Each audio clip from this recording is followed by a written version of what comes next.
Hi, and welcome to Chapter 12. If you remember Chapter 11 about making alliances and acquisition work, that was really an intro to strategy on the global level. What we're doing now is we're really focusing more on form and function of a multinational throughout the world, meaning are you going to set up shops so that you're going to have subsidiaries throughout the world and are going to be very independent and also react to price changes accordingly? Or is everything going to be centralized from one country, one headquarters, my way is the highway everywhere? Obviously, these are extremes. And so we'll dive into that. We're on page 184. Let's go. So learning outcomes for this chapter, the relationship between multinational strategy and structure. You know, you probably heard of form over function. And so that's kind of the idea here. You know, you're going to have a strategy and you're going to have a structure, and we're going to see the relationship between the kind of structure that you have to have based on the kind of strategy that you want. Explain how institution resource affects multinational strategy, structure, and learning. Outline the challenge associated with learning, innovation, and knowledge management, and 3 things you can do to make an MNC firm successful. All right, we have work to do, so let's get going. First, MNEs, they have 2 sets of pressure. First set of pressure is cost reduction and local responsiveness. I mean, think about that for a second. You have, let's say, an American multinational, and 200 countries out there, and if you go with the usual suspects, at least the BRICS, they want to have a presence there. And so the question becomes, to what extent do you have a lot of pressure in terms of cost reduction overseas, right? Are you in a country where it's going to really matter that the product that you want to sell there be cheaper maybe than the one that you're selling domestically? So that's the first set of pressure. And the second one is local responsiveness.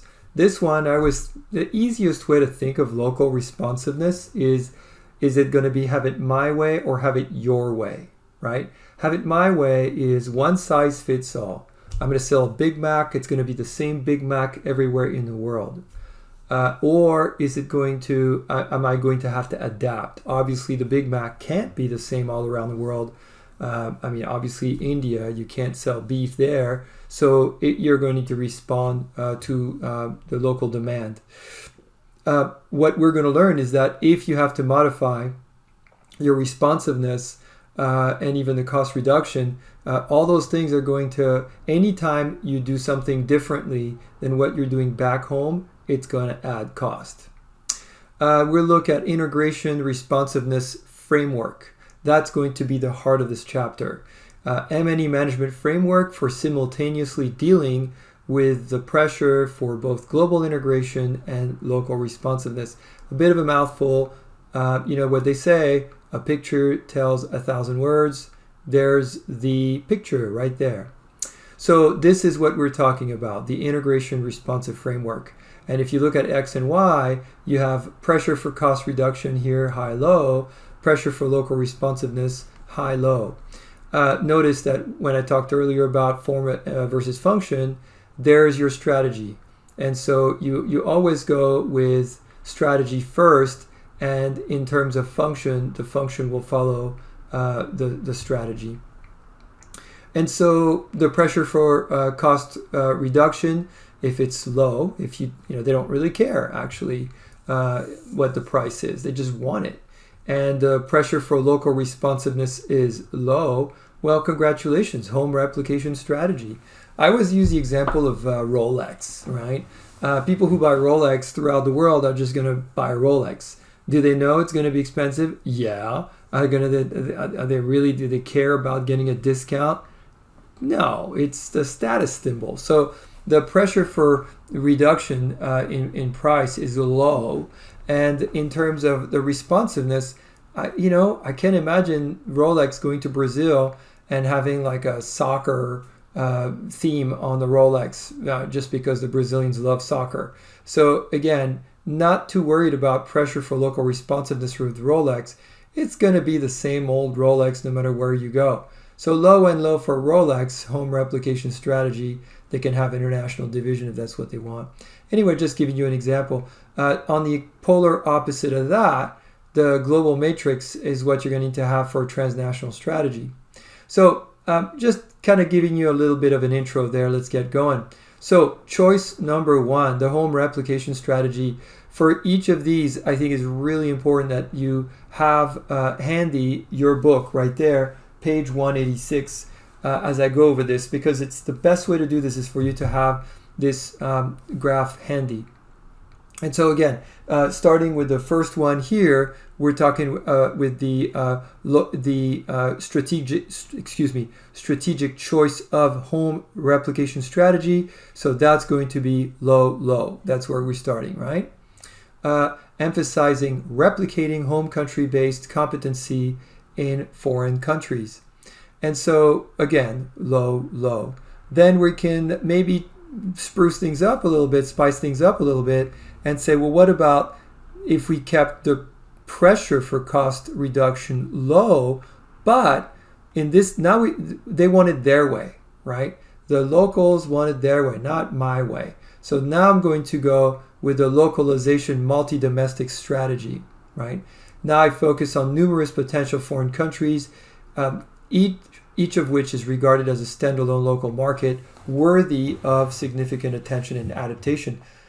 You see that? That's great. Of course, that's what you want, but just remember cost. That's going to add, right? So here we are. We started over here, and then we moved over here. You're going to find out real quick that this graph and these strategies they're not static. They're dynamic. Over time, they will change.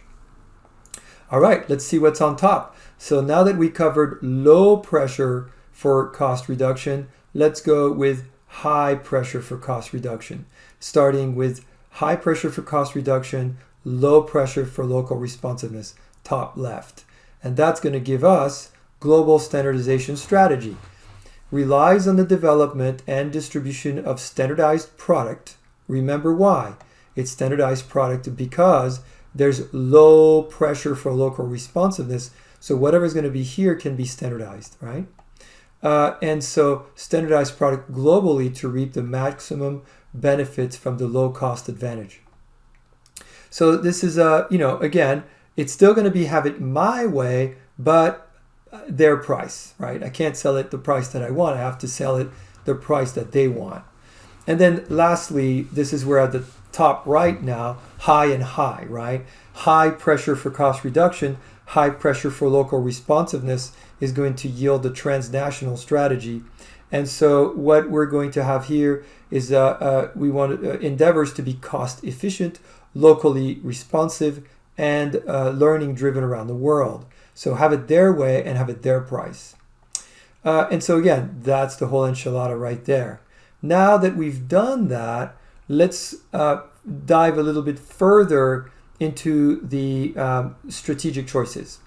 So I've got it here for you so you can make sure that you keep track, right? So again, we always start bottom left over here, low, low, home replication. What's good about that? You leverage your home country-based advantage, and it's super easy to implement. What's bad? Well, lack of local responsiveness. You're not even trying, right? Because you're doing it your way. And this may alienate foreign customers, right? Back in the 80s and 90s, especially back in the 80s, when Japan was really just, for those of you who remember this from management and even to a certain extent from this class, Japan just really took over the auto industry in the world, really, in the 80s with the quality and the manufacturing prowess. And the United States back in the 80s, a lot of manufacturers were complaining like, wait, we're buying their cars. They're not buying our cars. Well, the funny thing is that there is a lot of American manufacturers who weren't even trying to adapt their cars to the Japanese market. And if you know anything about Japan, about their cars, the steering wheel is on the right side, right? And so these American companies were exporting cars with the steering wheel on the left side, which of course nobody wanted to buy. Anyway, giving you an extreme example, an old example. And this, by the way, alienated the Japanese customer. And then we're getting into localization. So again, we're right here now. It's have it their way, but my price. I can keep the price low because the responsiveness for local price is low. And so what's great is it maximizes local responsiveness, but there's a high cost due to duplication of effort. There you go. As soon as I start to do it anything their way, whether it's cost or responsiveness, it's gonna cost me more. That's part of the deal. And there might also be too much local autonomy. Maybe eventually the product there no longer resembles the product in my home country. And then we're getting top left now, global standardization. So again, we're going with a high cost adaptation, but low product responsiveness. So I can leverage the low cost advantage, but again, lack of local responsiveness and this too much centralized control, which is not a good idea because you start to lose touch with the demands of your customers overseas. You make mistakes. And then of course, transnational, high and high, right, at the top right. Cost efficient while being locally responsive, that's the good news. Engages in global learning and diffusion of innovation. It has to adapt to the local market. But what's bad is it's extremely complex. Whenever you see the matrix structure right here, very, very complex and also very difficult to implement. All right, so now let's go further into the structure that supports different strategic choices. So we're going to look at the first two. Again, always started with the bottom left. So now international division, low and low. So here, in terms of structure, you would set up a firm, initially expand abroad, and engage in home replication strategy.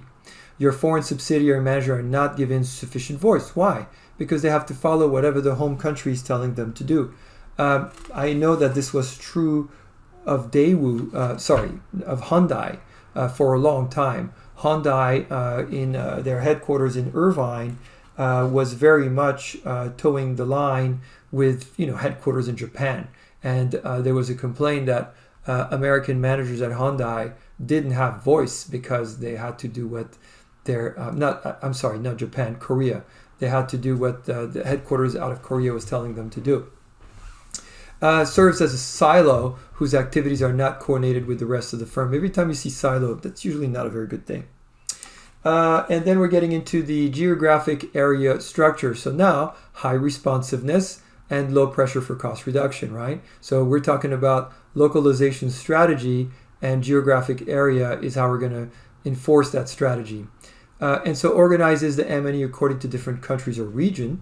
Regional managers carry a great deal of weight and enables strong local responsiveness, but can also lead to division of multinational enterprise.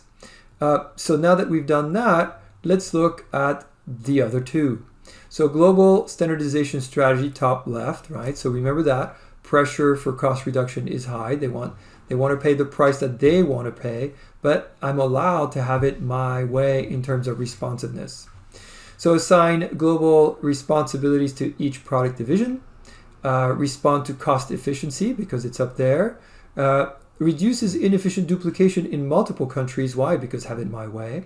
But lacks local responsiveness because, again, it's low pressure for local responsiveness. So I'm not even making an effort. I'm not trying to do it their way. Finally, lastly, global matrix right here reduces the disadvantage of geographic area and global product division structure. It's very difficult to deliver in practice, may add layers of management, and slow down the decision speed. On page 191, there's a cool quote here from the CEO of Dow Chemical. And Dow Chemical has a massive global footprint. And here's a quote from the CEO. "We were an organization that was matrixed and depended on teamwork, but there was no one in charge. When things went well, we didn't know whom to reward. When things went poorly, we didn't know whom to blame. So we created a global product division." Look at that. So let me pause for a second. They were here and they went for a global product division right there, global product division. So this is going back to the idea that this is not static. This is very much dynamic, and companies can swap, switch, adapt however they want.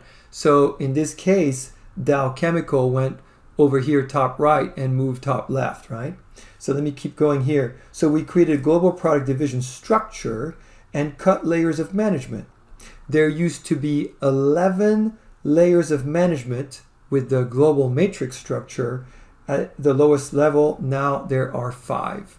Again, leaner and meaner. All right. So moving along, reciprocal relationship between multinational strategy and structure. Strategy drives structure. Remember that. Strategy drives structure. So when you look at this graph, it's the top part of the oval that drives the bottom part of the oval, right? And so the relationship is not one way, it's two-way. Structure also drives strategy. Neither strategy nor structure is static. We talked about that. Now let's talk about the institution-based consideration. So I'm going to just kind of try to move forward with this one rather quickly, hopefully. External versus internal relationships. So external relationships, MNEs are subject to formal institutional framework imposed by home and host country government. I mean, we know that. This is kind of recapping what we've talked about in many chapters so far. Deals with informal institution in host countries and home countries. Again, culture is a big deal. Culture counts for everything. For the internal relationship, the informal rules in the game, organizational norms, the values, the network, are not revealed in structures, right? So, how institution and resource affect MNC strategy, structure, and learning. Again, the way that you're going to affect that with your institution-based views is external institutions governing MNEs, home host country environment, etc. And the VRIO, our old friend for the resource-based view, always is going to play a huge role in multinational strategy, structure, and learning. So these two are going to affect the company there. Let's go into the resource-based consideration. Structural change and innovation might add value, but the strategies must be rare. The informal structure are preferred as they're difficult to imitate. We're going to get into tacit knowledge in just a little bit, very hard to imitate. Formal and informal organizations of MNEs worldwide are important. So the organizational culture, remember that's the hardest thing to copy, it's the hardest thing to change, it's the hardest thing to develop and maintain is culture. But once you got it, you're gold. It's a collective programming of the mind that distinguishes members of different organizations. Let's go into knowledge management. So structure, process, and system that actively develop, leverage, and transfers knowledge. What are the categories? First, you've got explicit knowledge, which is codifiable. What does that mean? If I can learn the thing from a book, it's explicit knowledge. So you might think, isn't it everything explicit? Well, no, actually. Let's go to codifiable a little bit more. It can be written down and transferred with little loss of richness. So again, a lot of things that can be codifiable, but a lot of things can't, right? Going to my alma mater, Cal Poly Pomona, the mantra of the school is learn by doing. And you might think, okay, so that's a polytechnic school. So yes, learn by doing makes a lot of sense. It was especially important for the engineering department, the architectural department, etc. But it was really critical in business. If you think about a business program where maybe I learn accounting from the books and I just learn all the rules of accounting and I get a job with an accounting firm, yay. I'm not going to be able to start working on the first day. I have to learn really how things work, right? The things that I can't learn from a book.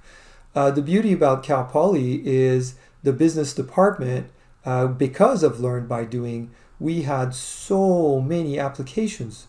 There were so many internships. We had many companies come on campus and work with us. I remember working with Edison. And so that's tacit knowledge. It's the knowledge that's not codifiable. Its acquisition and transfer require hands-on practice. And so in terms of corporate culture, when you have strong corporate culture and lots of tacit knowledge that's non-codifiable, very hard to copy that and very hard to transfer, by the way, when you try to increase your footprint, your global footprint.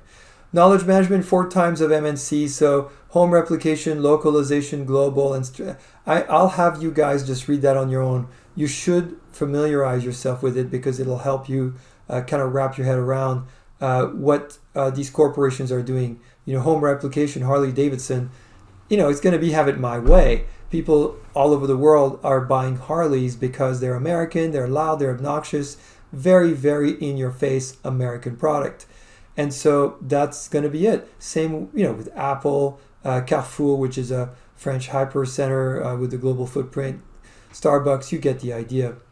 But then going back to the, transnational, now we're going with the high interdependence, etc. Look at the companies there, right?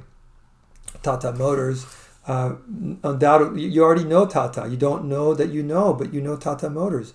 Americans are buying Tata Motor cars in the U.S. They're just not called Tata. They're called Jaguar, and they're called Land Rover, owned by Tata. All right, globalizing research and development. So R&D emerged as an important function to be internationalized recently. What does that mean? In the old days, the R&D center would be very much in the home country. So I have my little R&D center somewhere in the West Coast, East Coast, and they're in charge of helping me come up with all kinds of goodies worldwide. Well, now there's a resource-based standpoint. Fundamental basis for competitive advantage is innovation-based firm heterogeneity, which is the opposite of homogeneity. What does that mean? It means that in this case, I'm focusing on the differences in markets, and I want R&D to reflect the differences in markets. I'll show you an example in just a sec. So decentralization of R&D work guarantees consistent heterogeneity. Example here that I have for you is this hyperlink of Toyota Motor Corporation. One of the biggest automaker on the planet, at least if by profit, if by anything else. But what's really cool, so look at product development. The primary responsibility for new model development, right, is going to be right here, going from the basic component, and then you look at the system, the vehicle, and part suppliers, all of the things that are embedded within the structure of the R&D. But look at the global footprint. There we go. These are the R&D centers for Toyota. Pretty spread out, right? Nothing in Latin America quite yet, but strong presence in the U.S., Western Europe, East Asia. You get the idea. There's still going to be a head office right there in Japan. Lots of them in Japan, the U.S., Europe, Asia Pacific, China. You get the idea. All right, so moving along. Determining the success or failure of MNC strategy, structure, and learning. So again, what is the institution view? Calls for thorough understanding and skillful manipulation of the rules, both at home and abroad. And for the resource-based view, the development and deployment of firm-specific advantage to increase chance for success. What's the implication for action? To understand and master the external rules of the game governing M&Es and home countries, host country environment. I hope this class has done a lot of that for you. Understand and be prepared to change internal rules of the M&E management. Again, flexibility and adaptability to change is the name of the game. Develop learning and innovation capabilities to leverage multinational presence as an asset. What's the debate? Well, let's look at what the argument is on both sides of the spectrum. One is subsidiary control, which basically says, let the subsidiaries decide. There's examples in your book here in this chapter about Ford Motor Company in Europe and how brilliant Ford was for many, many years by allowing its division in Europe, Ford of Europe, used to develop cars for Europe with a limited flow of knowledge to and from headquarters. I mean, that's genius. And that's how Ford really, their market share, Ford Motor Corporation market share in Europe has been astounding. Many Europeans think almost that as a local car. The Ford Mondeo was a European platform that came into the US. And so sometimes we even learn about some design that doesn't even start here. So that's subsidiary control. Corporate control, difficult to differentiate between good faith subsidiary initiative and opportunistic empire building. So that's corporate control there. Well, I was hoping to do this chapter in less than 30 minutes. Again, it's strategy, but it's pretty straightforward. You do want to make sure you wrap your head around the text though. Everything else is the same. We've covered everything. Key terms are all there. And the summary, of course, is there as well. I want to make sure that you guys double check everything before you take the quiz.